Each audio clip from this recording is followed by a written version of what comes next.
بیٹھ جاؤ.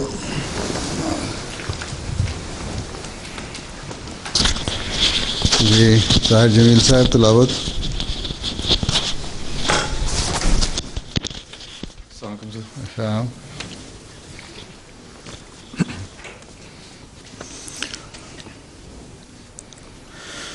اعوذ باللہ من الشیطان الرجیم. بسم اللہ الرحمن الرحیم.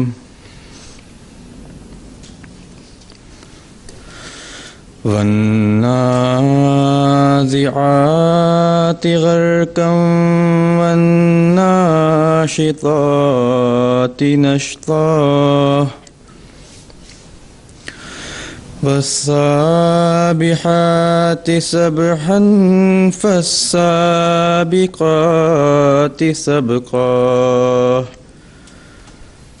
فالمدبرات امرا یوم ترجف الراجفة تتبعها الرادفة قلوب يومئذ واجفة أبصارها خاشعة يقولون أئنا لمردودون في الحافرة.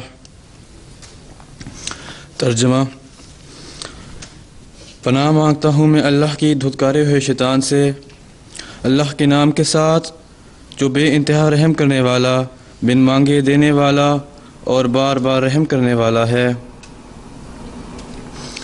قسم ہے ڈوب کر کھینچنے والیوں کی یا ڈوبنے کی خاطر کھینچنے والیوں کی، اور بہت خوشی منانے والیوں کی اور خوب تیرنے والیوں کی، پھر ایک دوسرے پر سبقت لے جانے والیوں کی، پھر کسی اہم کام کے منصوبے بنانے والیوں کی، جس دن لرزہ کھانے والی سخت لرزہ کھائیں گی، ایک پیچھے آنے والی اس کے پیچھے آئے گی، دل اس دن بہت دھڑک رہے ہوں گے، ان کی نگاہیں نیچی ہوں گی، اور لوگ کہیں گے کہ کیا ہم ضرور پہلی حالت کی طرف لٹا دیے جائیں گے.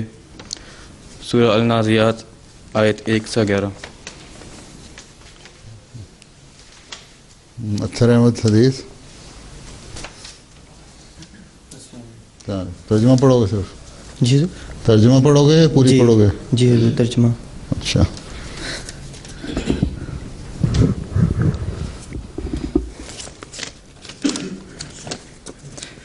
بسم اللہ الرحمن الرحیم.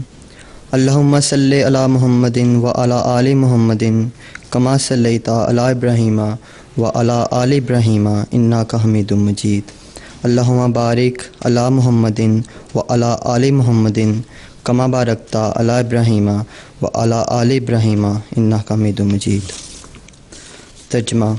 حضرت ابو ہریرہ رضی اللہ عنہ روایت کرتے ہیں کہ رسول اللہ صلی اللہ علیہ وآلہ وسلم نے فرمایا کہ قیامت نہیں آئے گی یہاں تک کہ دو عظیم طاقتوں کے درمیان، جن کا مقصد ایک ہی ہوگا، ایک بہت بڑی جنگ ہوگی، اور یہاں تک کہ 30 کے قریب دجال مبعوث کیے جائیں گے، جن میں سے ہر ایک خود کو اللہ کا رسول گمان کرے گا، اور یہاں تک کہ علم اٹھا لیے جائیں گے اور زلزلے کثرت سے آئیں گے، اور زمانے کو باہم قریب کر دیا جائے گا، اور بہت سے فتنے ظاہر ہوں گے، اور قتل و غارت اور مار دھاڑ بڑھ جائے گا، اور یہاں تک کہ لوگوں کے پاس مال و دولت کثرت سے ہو جائے گا، اس قدر کہ ایک دولت مند شخص فکر مند ہوگا کہ اس کا مقصد کون قبول کرے گا، اور جس شخص کو وہ صدقہ دے گا وہ کہے گا کہ مجھے اس کی ضرورت نہیں، اور یہاں تک کہ لوگ اونچی عمارتیں بنانے قبول کرے گا.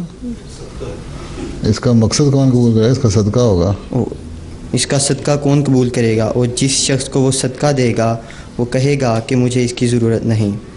اور یہاں تک کہ لوگ اونچی اونچی عمارتیں بنانے میں ایک دوسرے سے مقابلہ کریں گے، اور یہاں تک کہ ایک شخص ایک دوسرے شخص کی قبر کے قریب سے گزرے گا تو خواہش کرے گا کہ کاش میں اس شخص کی قبر میں اس شخص کی جگہ میں قبر میں ہوتا۔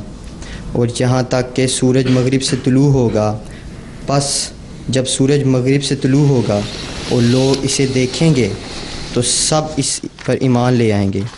بس یہ وہ گھڑی ہوگی جس وقت کسی ایسے شخص کا ایمان لانا اسے کوئی فائدہ نہیں دے گا جو اس سے پہلے ایمان نہیں لایا ہوگا یا اس نے ایمان لانے کے بعد کوئی نیکی نہیں کی ہوگی۔ اور قیامت اس تیزی سے ظاہر ہوگی کہ اگر دو لوگوں نے خرید و فروخت کے لیے اپنے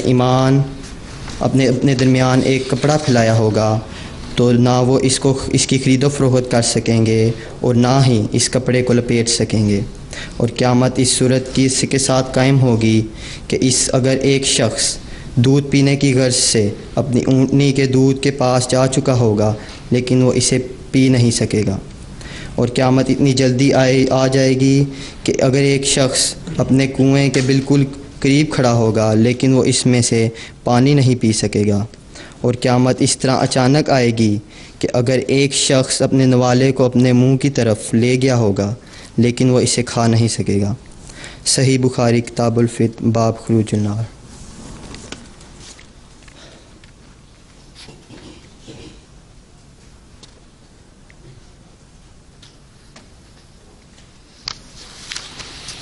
اچھا جی، ملفوظات فرحاد احمد۔ السلام علیکم۔ وعلیکم السلام۔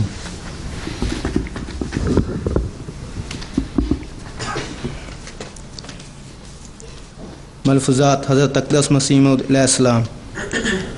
حضرت اقدس مسیح موعود علیہ السلام سورۃ النازعات کی تفسیر بیان کرتے ہوئے فرماتے ہیں، اس دن زمین ایک سخت اضطرابی حرکت کرے گی اور زمین میں ایک سخت اور شدید اضطراب پیدا ہوگا، اور اس کے بعد ایک اور اضطراب زمین میں پیدا ہوگا جو پہلے کے بعد ظہور میں آئے گا۔ ان آیتوں کے ظاہر الفاظ میں زلزلے کا کوئی ذکر نہیں، کیونکہ لغت میں رجفان اضطراب کو کہتے ہیں۔ چنانچہ بولا جاتا ہے رجف الشیء یعنی اضطراباً شدیداً، مگر چونکہ زمین کا اضطراب اکثر کر کے زلزلے سے ہی ہوتا ہے، اس لیے ہم نے اس جگہ ظن غالب کے طور پر زلزلے کے معنی کیے ہیں، ورنہ ممکن ہے کہ یہ اضطراب کسی اور حادثے کی وجہ سے ہو، زلزلے کی وجہ سے نہ ہو، یا اس اضطراب سے کوئی اور آفت مراد ہو۔ زمین میں براہین احمدیہ حصہ پنجم صفحہ 95 سے 96۔ تم تو پاکستان سے آئے، تمہاری اردو زیادہ اچھی ہونی چاہیے تھی۔ بیٹھ جاؤ۔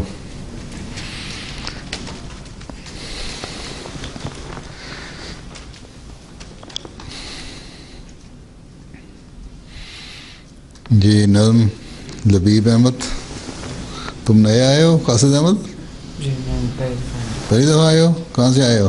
جموں سے کیا کرنا ہے؟ پڑھائی ابھی میری کیا کس ایئر میں داخل ہوا؟ یہ 11 میں جی سی ایس سی کر رہا ہوں۔ فائنل ایئر کر رہے ہو؟ جی۔ اچھا، پڑھائی کی طرف توجہ دیتے ہو؟ جی ابھی میں جی۔ سارے بچے روزانہ اٹھ کے باقاعدہ نماز کون پڑھتا ہے فجر کی؟ جو نہیں باقاعدہ پڑھتے وہی پڑھا کریں۔ ہاں پوچھوں گا نہیں میں کون کون نہیں پڑھتا۔ اور تلاوت کون کرتا ہے روزانہ؟ وقفے نو کیسے ہوئے جو تلاوت بھی نہیں کر رہے تم لوگ؟ اب تو تم لوگوں کو اس عمر میں قرآن شریف کا ترجمہ بھی ساتھ ساتھ پڑھنا چاہیے تھوڑا تھوڑا۔ ایک ہفتے میں کتنی دفعہ خیال آتا ہے تم لوگوں کے کہ تم لوگ وقفے نہ ہو؟ کبھی خیال آیا؟ تم پیچھے جی آتا ہے ضرور۔ کتنی دفعہ آتا ہے ہفتے میں 1 دفعہ 2 دفعہ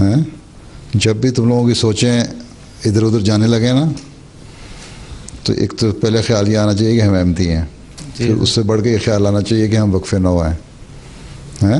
جی حضور. تم لوگ سیدھے اپنے آپ کو اسٹریم لائن رکھو گے, ادھر ادھر کی اٹھ پٹانگ باتوں سے بچے رہو گے. جی حضور. سمجھ رہے ہو؟ کیونکہ وقف نو لڑکوں کی بھی شکایتیں آتی ہیں, بعض دفعہ الٹی سیدھی حرکتیں کرتے رہتے ہیں.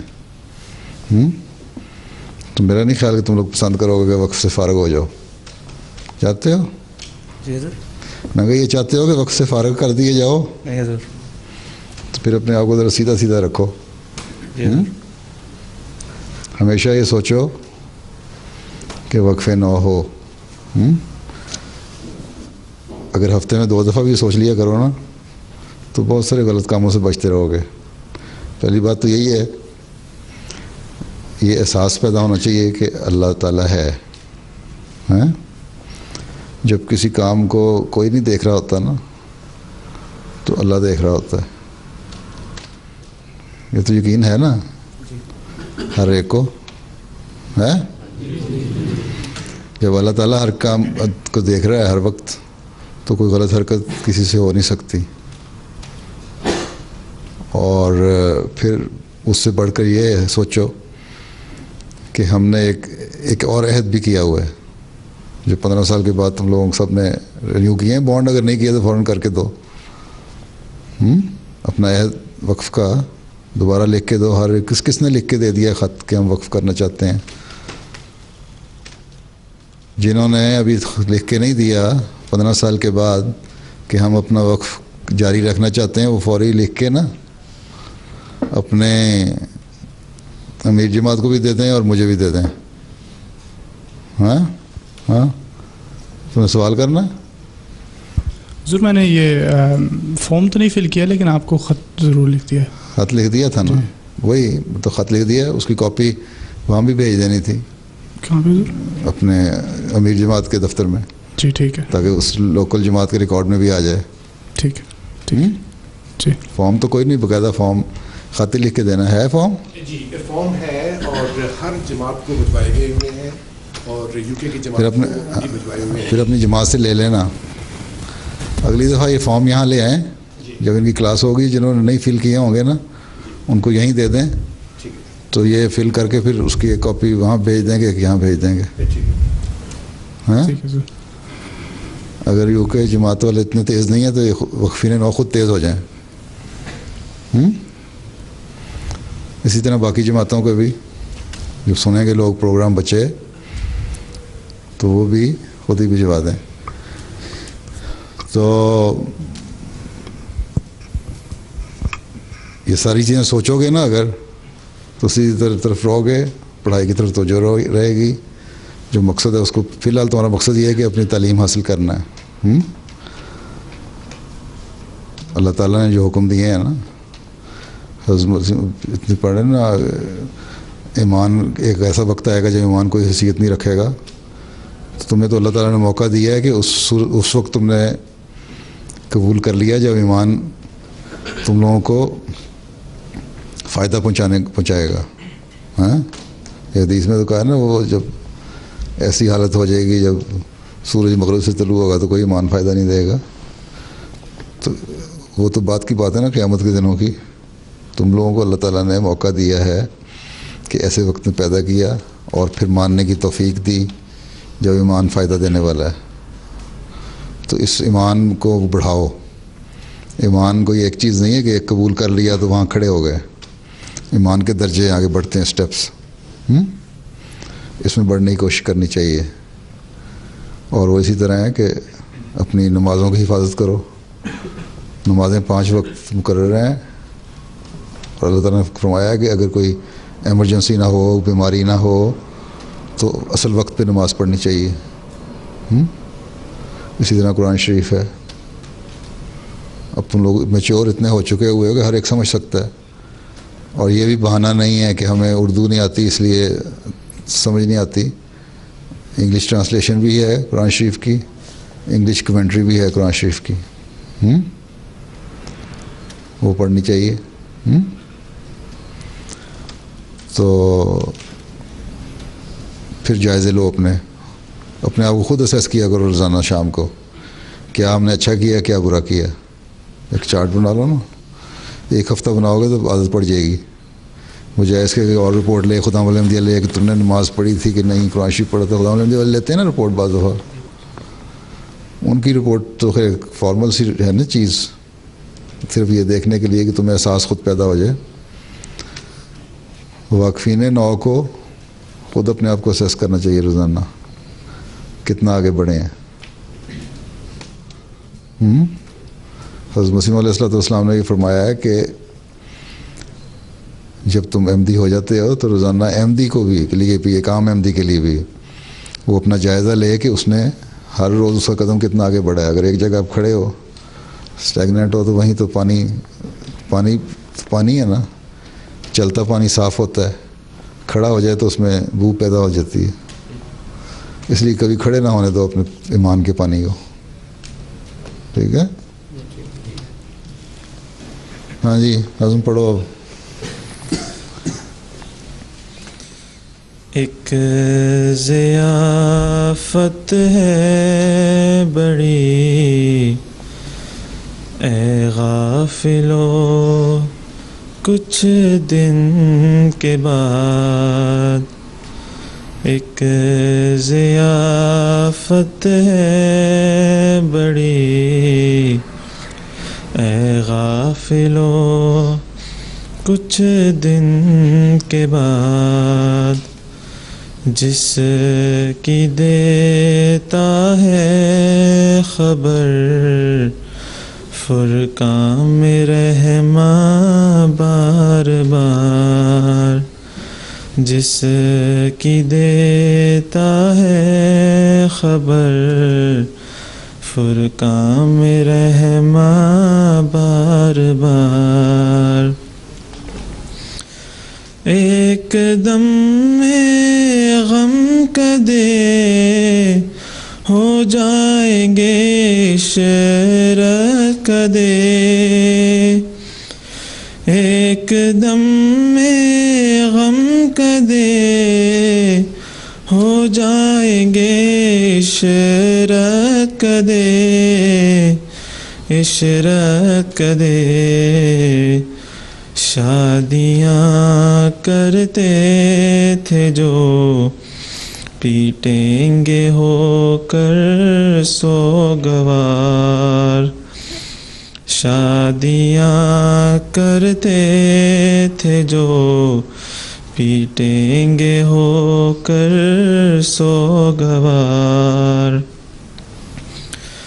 وہ جو تھے اونچے محل اور وہ جو تھے قصرے بری، وہ جو تھے اونچے محل اور وہ جو تھے قصرے بری، قصرے بری، پست ہو جائیں گے جیسے پست ہو ایک جائے غار، پست ہو جائیں گے جیسے پست ہو ایک جائے غار.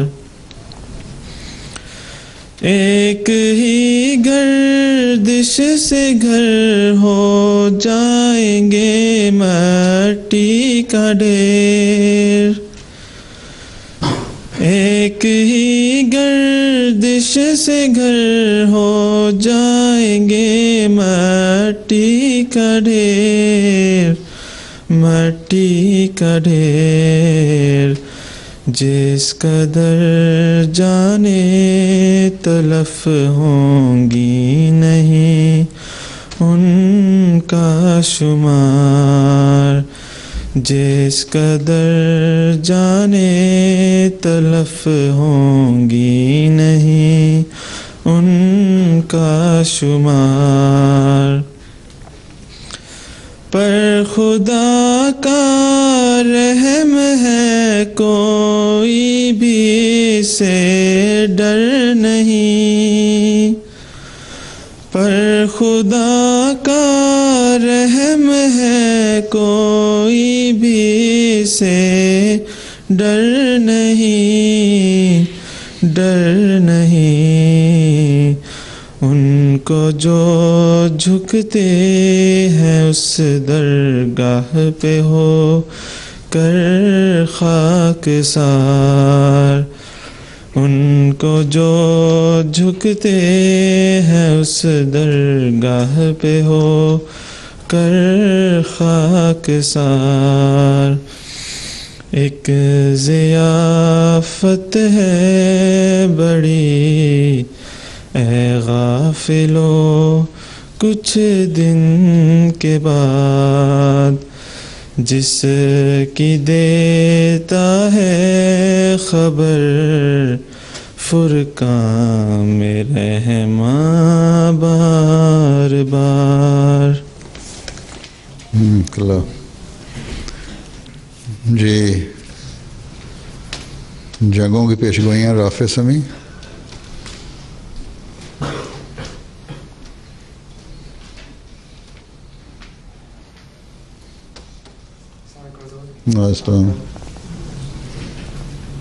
آج میں اس کلاس میں بتانا چاہوں گا کہ قرآن کریم میں آخری دور کی جنگوں کا ذکر ملتا ہے۔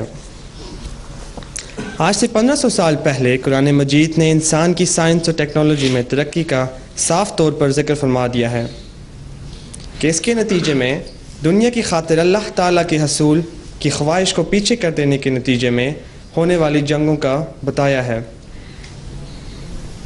سورہ التکویر آیت 13 میں اللہ تعالیٰ فرماتا ہے، اور جب جہنم بھڑکائی جائے گی۔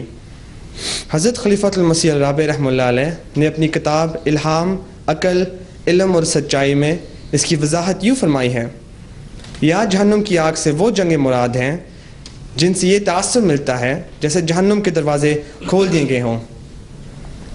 حضور مزید فرماتے ہیں، ان کی آپس کی دشمنی کے ساتھ ان کا زوال شروع ہو جائے گا اور ایسی خوفناک تباہی ہوگی جس کے ذمہ دار وہ خود ہوں گے۔ جنگوں پر جنگیں لڑی جائیں گی جس کے نتیجے میں بڑی طاقتیں ختم ہو جائیں گی۔ تو ادھر اسٹیٹسٹکس تھی میرے پاس، نہیں بالکل ہم دیکھ سکتے ہیں کہ ورلڈ وار 1 اور ورلڈ وار 2 میں اگر آپ یہ دونوں ٹوٹل ملا لیں تو تقریباً 1 بلین سے زیادہ لوگ مر گئے تھے، ہلاک ہو گئے تھے۔ تو ہم دیکھ سکتے ہیں کہ کلام میں کیسے پیشگوئیاں پوری ہو رہی ہیں۔ اور آگے یہ پھر ایک اور جگہ سورہ الحمزہ میں اللہ تعالیٰ، اور اگر تیسری ہوگی تو کوئی اندازہ ہی نہیں کیا ہوگا۔ تیسری ہوگی تو پھر بالکل ابھی آگے آ رہا ہے، بتاؤں گا۔ چلو پھر ایک اور جگہ سورہ الحمزہ میں اللہ تعالیٰ فرماتا ہے، خبردار وہ ضرور حطمہ میں گرایا جائے گا، اور تجھے کیا پتہ کہ حطمہ کیا ہے۔ عربی ڈکشنریز میں حطمہ کے 2 بیسک میننگز پائے جاتے ہیں۔ ایک جگہ حطمہ کا مطلب کسی چیز کو پیسنا یا باریک کرنا ہے، دوسرا حتمہ جس کے معنی بے حقیقت سے چھوٹی باریک ذرات کے ہیں۔ گویا حتمہ کسی چیز کو اس کے باریک ترین ذرات میں توڑنے کو کہتے ہیں۔ آج سے 1500 سال پہلے ایٹم کا کوئی تصور موجود نہیں تھا، لیکن حطمہ ایک ایسا لفظ ہے کہ انسان قرآن کریم کے اس دعویٰ پر حیران ہے۔ حضور رحمہ اللہ علیہ فرماتے ہیں کہ آگ دلوں پر کس طرح پڑے گی۔ ایٹمی دھماکے کے وقت نیوٹرون، ایکس ریز اور گیما ریز کی ایک بہت بڑی تعداد خارج ہوتی ہے۔ ایکس رے درجہ حرارت کو فوری طور پر بڑھا دیتی ہے۔ اس کے نتیجے میں آگ کا ایک بڑا سا گولہ بنتا ہے جو انتہائی گرم ہواؤں کے زور پر تیزی سے بلند ہونا شروع ہوتا ہے۔ نیوٹرون ایکس رے کے ساتھ تمام افقی سمتوں میں پھیل جاتی ہے اور اپنی گرمی کی وجہ سے راستے میں موجود تمام چیزوں کو جلا دیتی ہے۔ ان گرم لہروں کی رفتار آواز کی رفتار سے کہیں زیادہ ہے، لیکن ان سے بھی کہیں زیادہ تیز گیما ریز ہیں جو روشنی کی رفتار سے سفر کرتے ہوئے ان گرم لہروں کو پیچھے چھوڑ دیتی ہیں اور ان میں بہت ارتعاش ہوتا ہے، جس کی وجہ سے دلوں کی حرکت بند ہو جاتی ہے۔ یہ دوسرا پکچر ہے، پہلے دوسرا آنا تھا۔